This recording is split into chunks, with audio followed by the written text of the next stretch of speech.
All right, we back in the building, and today I got a very special guest.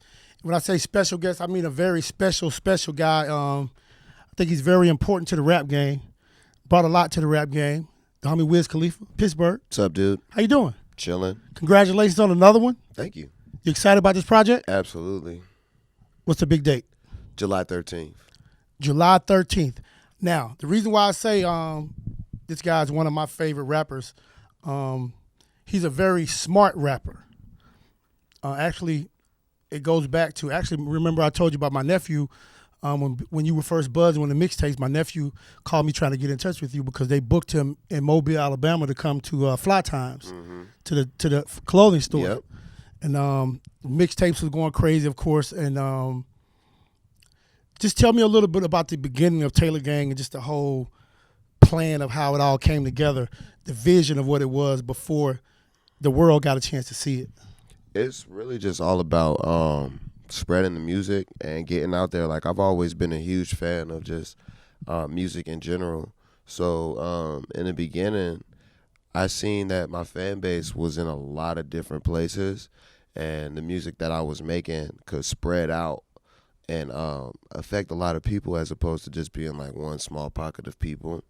And it was at a really good time because it was like the generation that I'm in is, you know, we needed a voice. We needed somebody that could speak for us and the things that we were into. It was like technology was coming, and then fashion was coming, and like it was a whole different wave of information, and that's how we got it out there.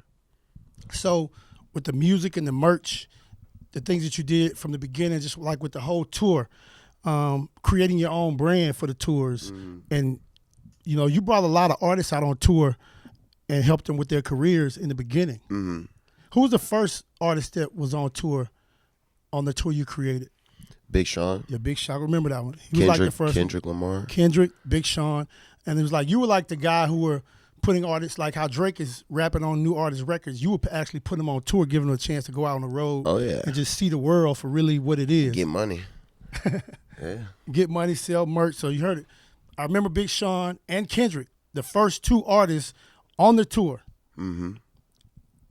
Taylor Gang. Yeah. These guys have created a dynasty. Like, what's like the day-to-day for Taylor Gang, for you as being a member of Taylor Gang, you and Will, and like on a day-to-day, what do you guys do? The majority of it is Will answering a bunch of emails telling people no. And it's just it's like a good flow of our own projects and then other people's projects as well. Of course, like, I have to handle my stuff like I handle it. I've always handled it the same way for years and years, which is just, you know, coming up with ideas and and trying to involve as many people, like the dopest people at that time.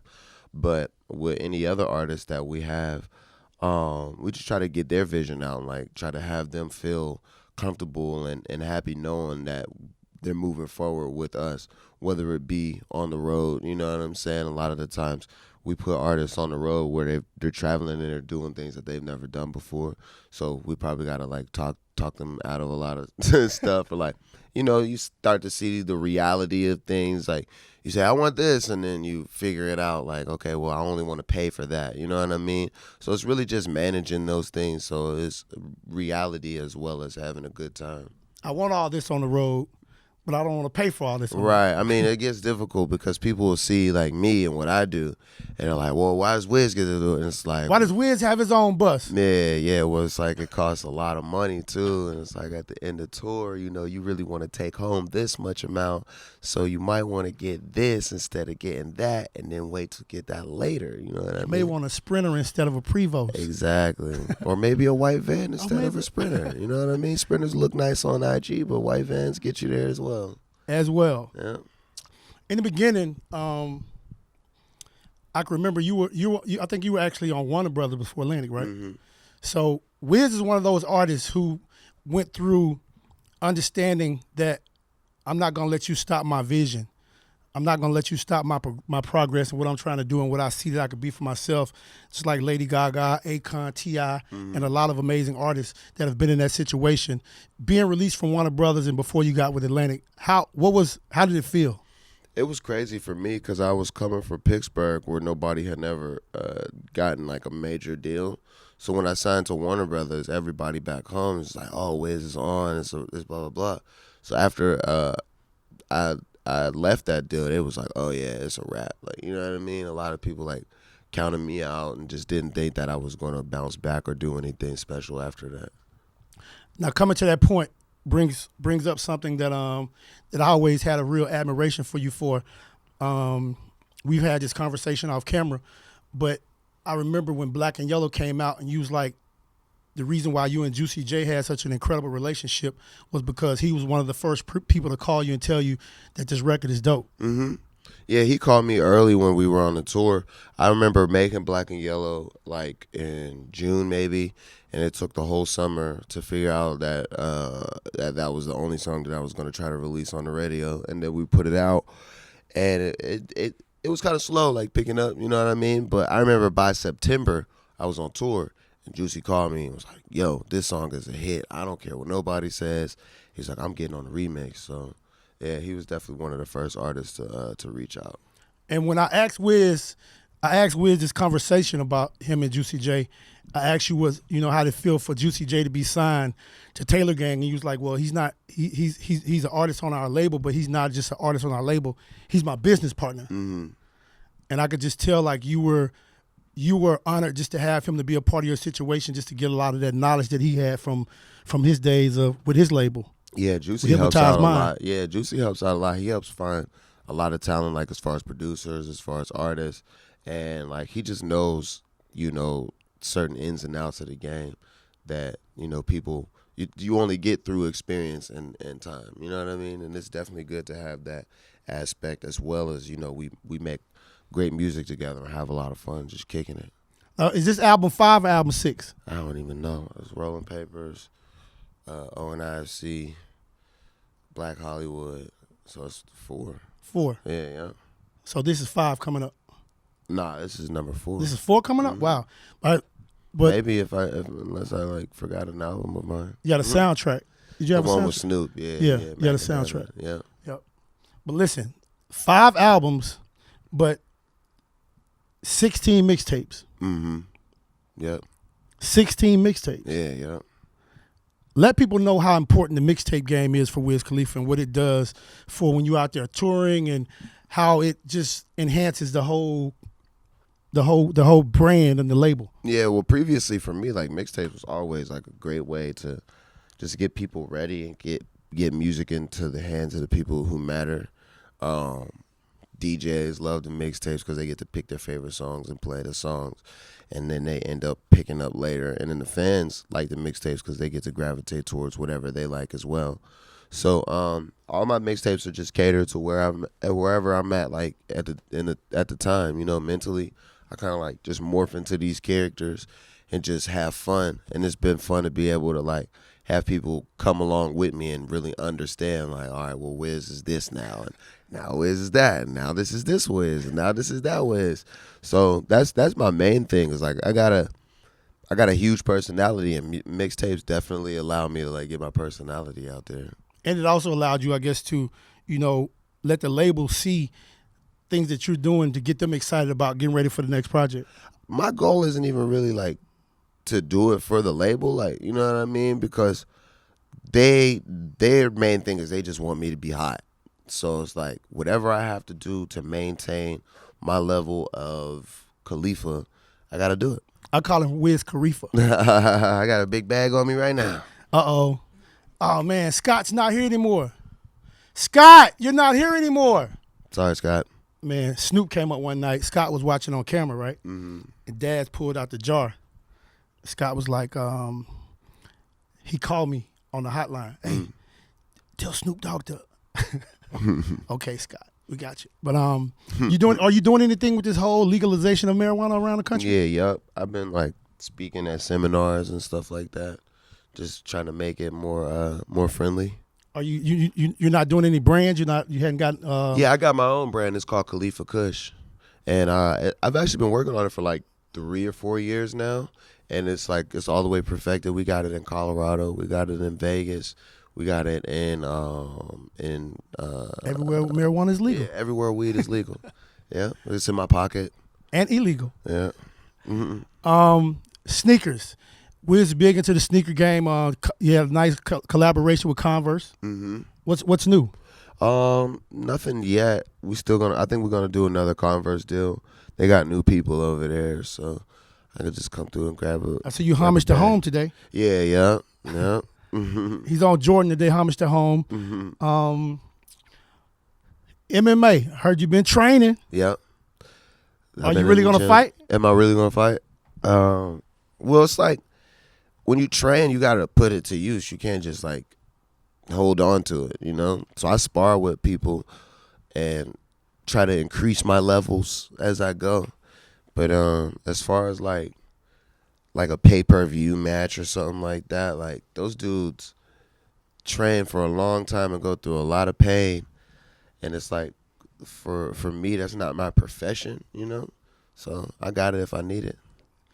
What if we just said we're gonna do a Taylor Gang Mayweather event? Yeah. And because Floyd did a fight with an MMA fighter, and the guy came out pretty good. But I guess you probably already got more money than him. Who did he fight? McGregor? Yeah. You probably already got McGregor money times 10. For sure. The days in the life of Wiz Khalifa. Now the tour's coming up. Yep. You taking out Ray Shrimmer, Lil Skies, and OT Genesis. Now OT Genesis, that's gonna be crazy. Mm-hmm. And it's so amazing. Like, how did you feel when you saw Beyonce doing Everybody Mad at Coachella? That's crazy. I'm gonna tell you a story. When the song first came out, Mm-hmm. the first day it came out, I called OT Genesis up. I said, "Listen, this is the biggest song you ever made." Mm-hmm. He thought I was playing a game. Mm-hmm. Like, because if you really look at the success of the record, it really didn't jump off like the other records did. Mm-hmm. But I thought that song was an amazing record. It's crazy because when he did Cut It, he was at a supper club in L.A. You remember that club? Yep. And he was standing up on the thing. He was performing. I was like, wow. I called him the next day. Same thing. I was like, dude, that's a hit, bro. I was like, you're good. But I like OT. Like, he always makes hits. He's got great energy. Super energy. Yeah, energy is crazy. And I promised him, like, 2 years ago that I would take him on tour. So He's going to light it up. Yeah. And he's so smart. Like he's another one of the smart guys. When you look at, if you go to iTunes and put in OT Genesis' name, I think he only has like 5 songs, period. Mm-hmm. That's it total. No albums, no mixtapes, 5 singles. Mm-hmm. Bangers. He could travel forever off of those bangers. He understands the business. Yeah. So what do you say to like a lot of the rappers who've had platinum albums over the years, and they've had platinum albums, gold albums, they've sold a lot of records, and they have all this catalog, but they're still in the studio trying to make albums rather than getting out on the road and doing maybe 2 or 3 tours a year? Yeah. What would I say to them? Yeah. They're lost. You got to get on the road, man. You got to experience and like really take advantage of it. I know a lot of artists who get popping and they don't do like radio shows. I don't understand that. Like, you have to do. Oh, this nigga got his phone on. Oh, Shoot the cameraman.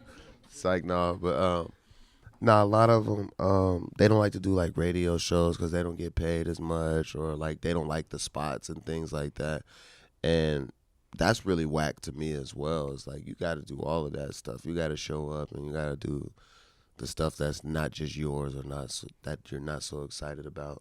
Being in the studio is fun, but you got to hit that road. I think successful artists get caught up into trying to make as much money as they can off everything that they do, and I think they get lost in not understanding that if I'm already rich and somebody wants me to come do something and I feel like I want to do it, it's not really even about the money that I'm going to make from that one date. Mm-hmm. That one day is not going to hurt me, and especially if it's going to be my genuine fans are going to be there, people that really like me. Mm-hmm. And it's not like they charging people $500 a ticket and got 10,000 people in there and they telling me, hey, you my boy, I want to give you $10,000. Right. If it's not that type of situation, I think a lot of artists miss the whole vision of what it's about. Yeah, they don't. Yeah, I mean, it's difficult when you get hot really fast too, because it's like sports. Like some people think they're gonna be hot forever, and it's like you don't know how to function in that cool moment, and then you didn't have enough relationships to last you. You know what I'm saying? So it's like, how do you bounce back? Because a lot of people just get one track, and like you're saying, you got to do more for the fans. You got to do it for the people who are throwing the events and things like that, because it's a lot more people involved than just you. Exactly. Yep. Wiz Khalifa in the building. We got to send a shout out to Sebastian. Oh, shout out baby boy. Baby Bash, Chevy Woods, the whole Taylor Gang crew. Gang. What else is going on in Pittsburgh? Everything, man. Just everybody, Hardo, Jimmy Wapo, that's that Flatline Izzy, everybody, man. The burger's cracking. So Wiz Khalifa's in the building. Millions and millions and millions of records. I think Black and Yellow it's probably about 8 or 9 million now. Yeah, I think it's 10. I think it is. It's 10 now? Yeah. Oh, so you got another diamond. Mm-hmm. You didn't have to say I do. You silly. See, I did.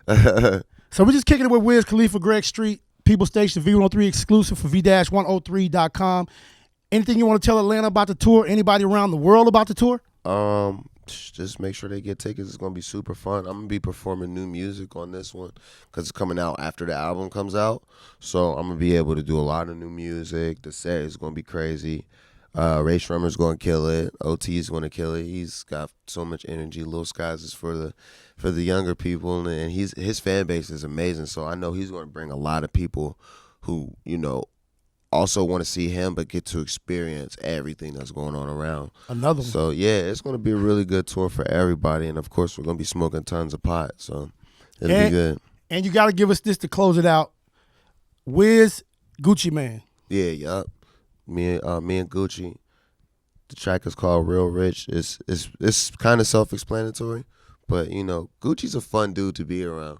And then it came to be like not just rich money, but just like a rich attitude, you know what I mean? A rich spirit. Just an atmosphere. Yeah, you know what I mean? Chemistry. Just feeling good. Yeah. So the new Gucci is definitely what he's been for a long time for people who really knew him, and for people who knew him before whatever all the other stuff. But if you really knew him, you know that this is the Gucci that he's always been. But now he's actually getting a chance to just be himself full time. Absolutely, and he loves it, man. And that's why when I was talking to him, he was just like, yo, I'm just having fun, bro. Like, a lot of this stuff I never done before, and I just want to do it. I want to have a good time. We're going to see Wiz Khalifa on tour. Yeah, Dazed and Blazed. Rolling Papers 2, 7/13. That's July 13th. Leroy. May have to move the date up after this.